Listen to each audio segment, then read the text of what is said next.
In this tutorial, I'm going to show you how to make 3 patterns: a turtle, ballet shoes, and a fox. What you'll need for this is some tracing paper that you can get at a grocery store, or you can get it at an art supply store. And then you need some printouts. You can start small if you would like, print them out, and then you may or may not need a light table. But if you don't have a light table or a light box, you can always use a sunny window and some masking tape. And then of course, you need a pencil and a good eraser. I have here a printout in black and white of a turtle. We're going to be placing this tracing paper right on top of the picture that we're trying to create. The very first thing that you do is you start to trace. If you can trace directly onto the tracing paper without having to use a light box or any kind of light coming through, that's great if there's enough contrast. So you start by tracing all of the basics, everything that you can, all of your outsides, and you can figure out how intricate that you want to get. Next step is to figure out what details that you want. I'll start with just drawing like this.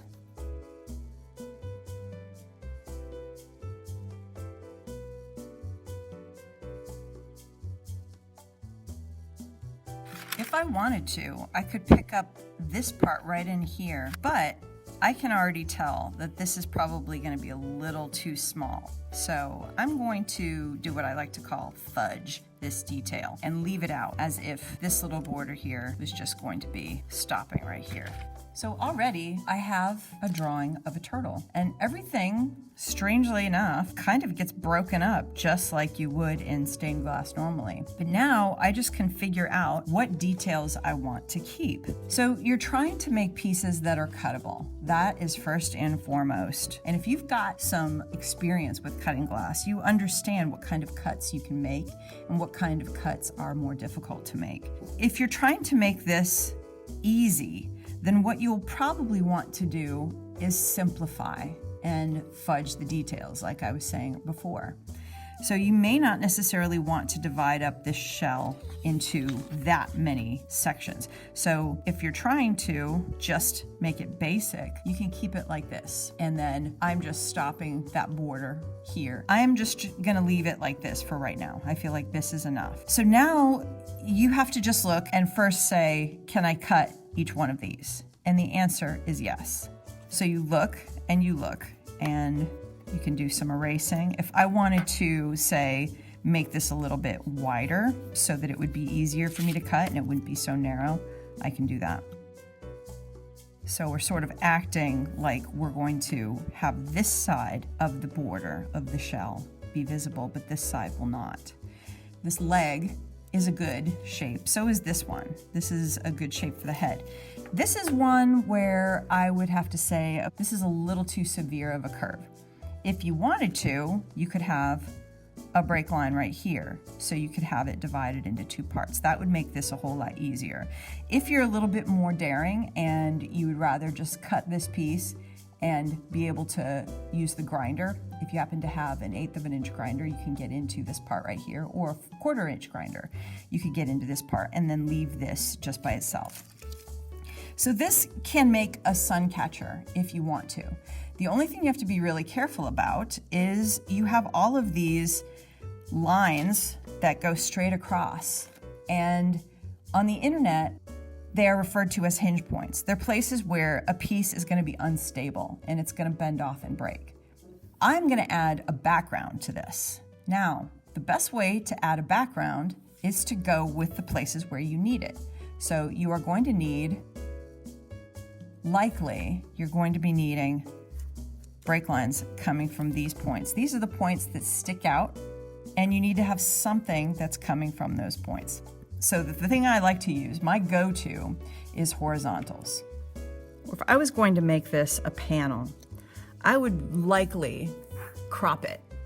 So I usually like to crop it in quite a bit. If I don't want to have a huge amount of background, I crop it in. So I'm just going to very lightly sketch where I want this border to be. I can take a ruler and I can draw this better later. I like to put horizontals in. So where do turtles like to be? Turtles like to be on land, and they also like to be in the water. So you can do this. You can say, all right, I have this sort of line that kind of goes through here. I have this line that goes through. I'm going to make it a little bit curved because I don't want it to be a straight line that goes right across this corner. That's going to make it bend. And so then you won't have a very stable panel here. So the best thing that I can think of is just to kind of make these lines go and hit the points where you're going to need them the most. If you put these lines in, it's going to make your pieces easier to cut. So right in here, this can be a tough piece to cut because it goes from thick to thin to a little bit thicker. You can probably try and cut this and it may be fine. You may decide that you're unable to make this cut and therefore you can put a different line in there. I can change it. That's better. Now this is not so bad, but you may be like, well, you know, that curve is a little too much. And if you wanted to, you could stick a line in there. You can put a few more lines in there. Sometimes if you don't have a whole lot of glass, splitting it up makes it a little bit easier for you to find enough glass to use. Same here. You can decide if you want to have a continuous line that goes back out this way. It's also just kind of nice to have a line that goes here. It doesn't have to necessarily follow through to the other side. It's just to allow you to have cuttable pieces. So when I look at all of this, I can go one by one and I can say, can I cut this? Yes, yes, yes, yes, yes, yes, yes, yes. And all of these pieces are decent. If I wanted to, I could also smooth this one out because it's a little bit wavy. And if you don't have a smaller grinder in order to grind these pieces out so that they are that shape, then you can keep that or you can smooth it. Also, you don't want to have, say, the tail coming like this unless you have a way to get in there with the grinder. Sometimes this can be a little bit tricky of an edge to cut on a piece of glass, so you can mellow this out a little bit. You can just smooth it. And then when you look at all of it, okay, this is a decent pattern. If you wanted to add in other details, like for example, coloring for where the head is, you can draw that in. You can make it go like this. You could even, if you wanted to, you could paint an eye right in here. Painting the eye is something that you do afterward. After you have polished, waxed the window, you can use a little bit of acrylic paint or an oil paint marker, and you can paint an eye there or paint whatever details you'd like. You could also paint little spots if you wanted to. I kind of discourage a whole lot of glass painting. I like to let the glass do the work, but this is as detailed as you need to. So now let's move on to ballerina. We'll do the same.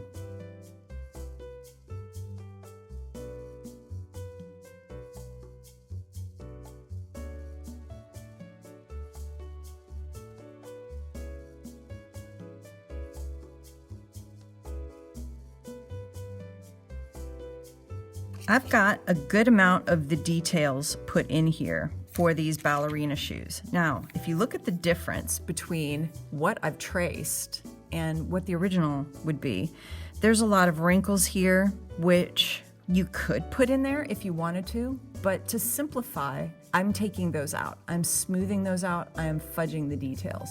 Same thing with a couple of the wrinkles that are over this way. Now, if you wanted to make it really realistic, you certainly could. You can put those kinds of wrinkles in there, but it makes the background a little bit trickier to cut. So if you wanted to make these a little bit more like this, and you wanted to get a wrinkle in here and a wrinkle in here and a wrinkle in here, you could do that. There's a couple of other wrinkles. There we go. Like this. If you wanted to keep it like this, you could. But If you are a beginner and you just would like to have a nice, simple pattern, then I would say the easiest thing to do would be probably to eliminate these, even though you could keep them, you could cut them. But I would say smooth out the heel part. And now you have everything all out here, but now we just have to kind of figure out where we want to put some break lines in so that all these pieces are going to be cuttable. So we also have these ballerina shoes, they're floating. And I'd like to put the floor in there. And we can take some of the indication from the shadow here. So if you look, the shadow is sort of forming its own line. And that is what we can put into this background. So as well, there are some shadows where it gradates. It goes from dark to medium to light. And we can put that in this pattern. So here I am. I'm gonna put here, I'll put this here, I'm gonna put this here. Then we're gonna probably need to have some sort of a break line right here, because even though you could, if you're really good at cutting deep curves, you could leave that as a solid piece if you wanted to. Let's make it easier, and we'll put a horizontal in there. This background is totally fine unless you wanted to do a little bit of extra down at the bottom where the toes are. You could leave it if you wanted to. You could leave it and you could cut and grind these parts out. But if you'd like to just play it a little bit safe, you could do this. Or instead of putting them right on that part, you could put it sort of right in the middle. So that way you have this kind of a curve, you have this kind of a curve. Same thing over here. The peak of the curve. So now this is pretty much ready, but I'm gonna go through and I want to examine the cutability of these pieces. So if I look around, I'm saying yes to all of these pieces here, and we'll get the borders in here soon. I could get these pieces cut. If I wanted to enlarge this, then this is gonna be easier to cut. Now, if I wanted to do this size, this is probably about 6 inches by 6 inches. That's not so bad, but you have to also edit out tiny little details like this, where there's a tiny piece right there. We could just pretend that doesn't exist. And by doing that, right where this ribbon and this ribbon overlap, we can just widen it so that it looks like it's covered up. So we have this ribbon and this ribbon overlapping here. We have all the pieces that we need, except here's a glaring one right here. You can't really leave this like this unless you have a bandsaw or unless you have a lot of patience. And it's like, say if you were gonna be making this out of pink glass, you need a lot of pink glass because it may take you a few tries in order to try and get this right. We refer to the picture for some guidance on where we can put some break lines. Ultimately, it would be really great if we could put a line right here. And if you wanted to do that, you could do that. Even though there are no seams right here, there is a shadow where her foot is right here. So you could have a line right there. That would be ideal, because that way you have this piece here, which has this sort of a hazard. Anytime that goes into a long, skinny piece, it can break off. Then there's this, which goes from thick to thin to slightly thicker. I definitely would not leave this the way it is. So I can look at this picture. We could put this seam right in here if we wanted to, or we could leave it and just have something like this, where it looks like there's a little bit of a wrinkle that's coming in from the arch of her foot. So we can do that. Now, everything is cuttable, everything. And it may take some practice. You may still have to cut things a few times. You may alter if you don't want to go and get this one from a thick piece down to a thin piece. You could also just stop it right there. That's acceptable too. because if you look, that's where the wrinkle is. This is what I mean by fudging details. When you're drawing these patterns, you move lines around so that they are cuttable, because the last thing that you want is to make your copy of this pattern, to get them both numbered, and then you start to cut them out, and then you realize that you're holding this pattern piece in your hand. That's impossible. It's better to have this step correct before you move on. So we have a fox here. I'm going to do the same.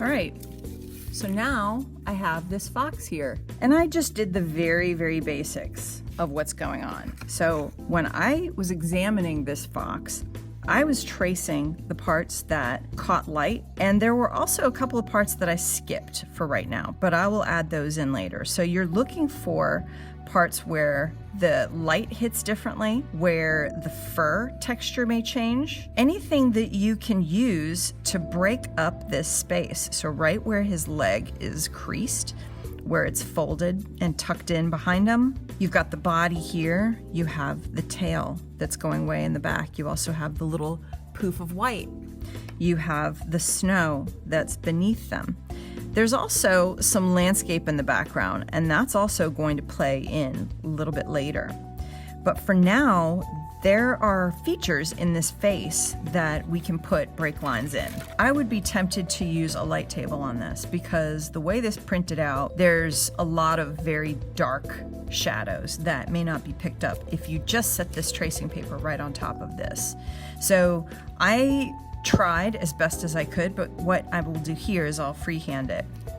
So I'm looking through and I have all the basics, but I have to break up this face so that this face is cuttable. One of the things that I like to do is connect the nose and the snout to the eyes. Animals have these dark kind of almond shaped eyes. And so then you can take this, because you're gonna need a little break line coming from here and also from here. And I like to bring it to the corner of the nose, because this nose is a little bit on the triangular side. If I wanted to, I could also pick up the other side where the other eye is, or I could leave it out, and I don't think it would really matter too much, but you can figure it out once you're drawing. So now I have a couple of these features that I put in.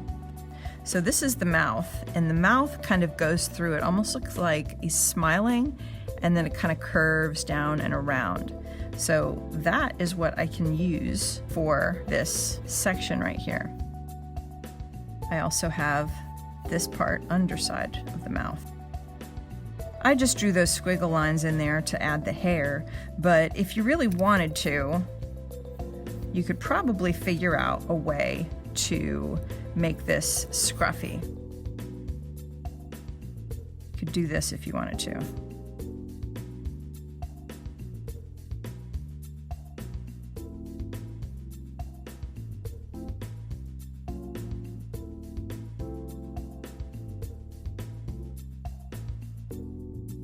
You got to try and make sure that this doesn't end up looking like petals on a flower, though. That can make it kind of tricky. So you could have something like this if you wanted to kind of show the scruffiness of the fur. Or if you wanted to, you could just have it be something like this, where instead of having all of those as separate pieces, as long as you had a good array of grinder bits, so that you could do this intricate part, you could do this kind of thing.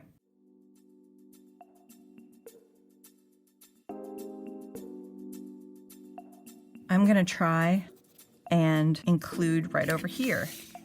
So I'm going to place this back on top of here, and I'm going to try and include a little bit of scruff over this way. to make it look a little bit more like you'd think a fox would look. So I've already captured right in here. Could also keep it like this. I'm going to continue with this eye though. So right around in here, it looks like there's a little bit of something that we can do right in here. And then there's also something we can do right here. Here, looks like there's a little bit of a line. So I can connect right here to right here.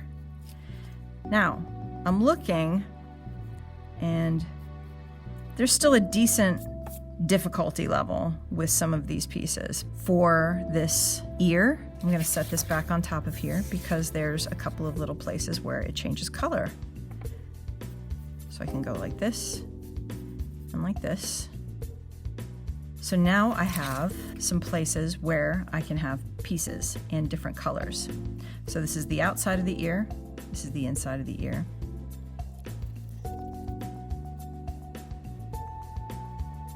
If I wanted to make it look like if there was a little bit of scruff there, I could have this little sort of pointed piece going this way and this way.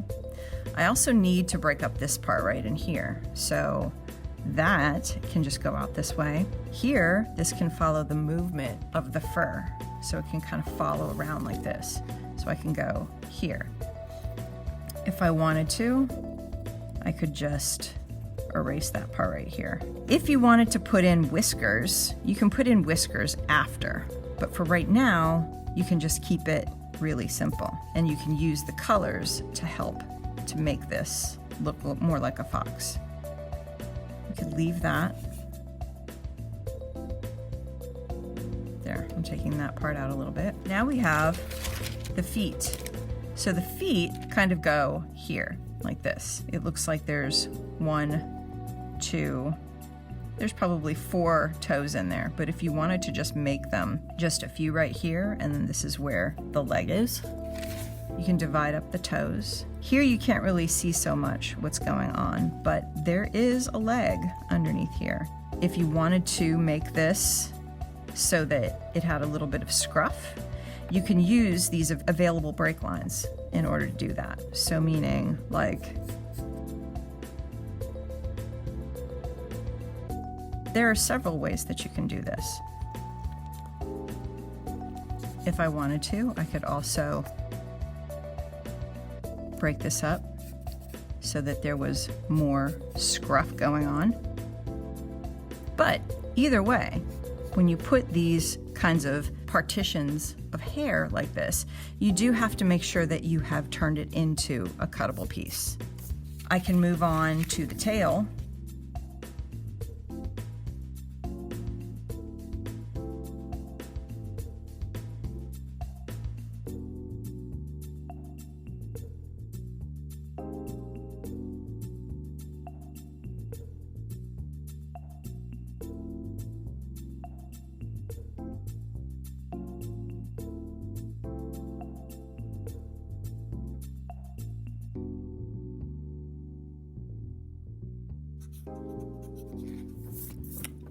To draw the tail, I would probably say you're gonna just leave this tail the way it is.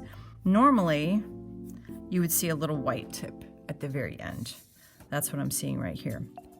But it just means that you have to have some sort of a break line that trails from that little point right there. So you could have it as 3 pieces if you wanted to, so that you could have that little bit of white right there, or you could edit this, fudge out the details, and do this instead, where you just turned it into a little white tip like that.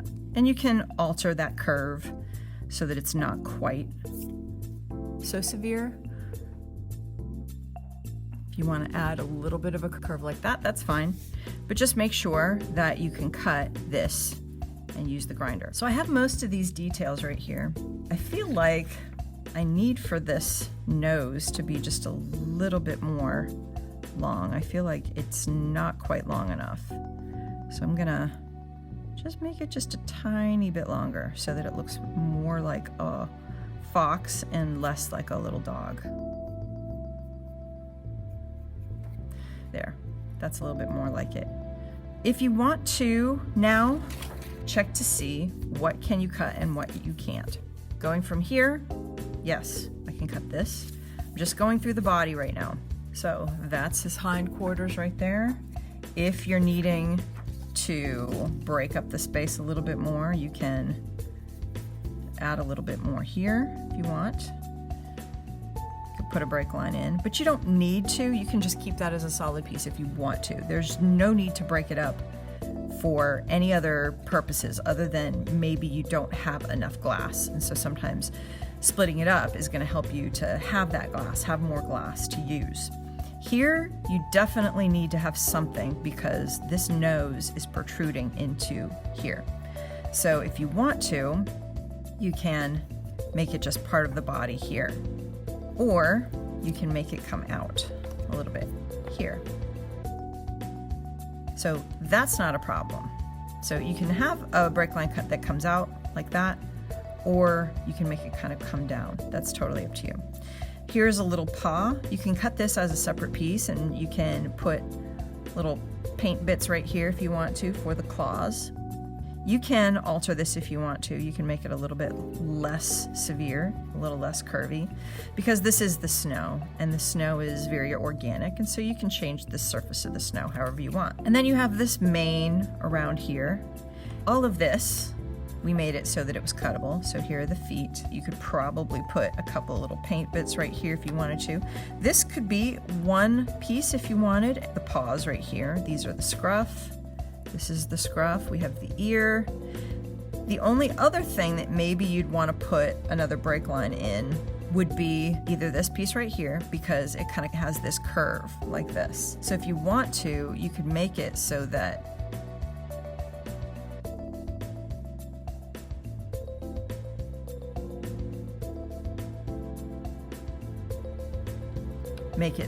you have different colors in these little parts right here. So if you've got lots of different colors of brown glass or reddish glass, amber glass, you can put those there. That helps you a little too. When you break up the pieces more, it helps you so that you can put more variations of colors. The simpler you make it, the simpler your colors are, obviously. But now this fox part is done. The only thing that's left is to put break lines around it. If you were going to do a sun catcher, I would probably wrap the tail all the way around or choose a different picture. But if you were to do this just as a sun catcher, just as a freeform stained glass, this would probably come off. It's going to be heavy. So let's turn it into a panel. You can put the borders however you want, but I like to just draw in where those borders are going to be.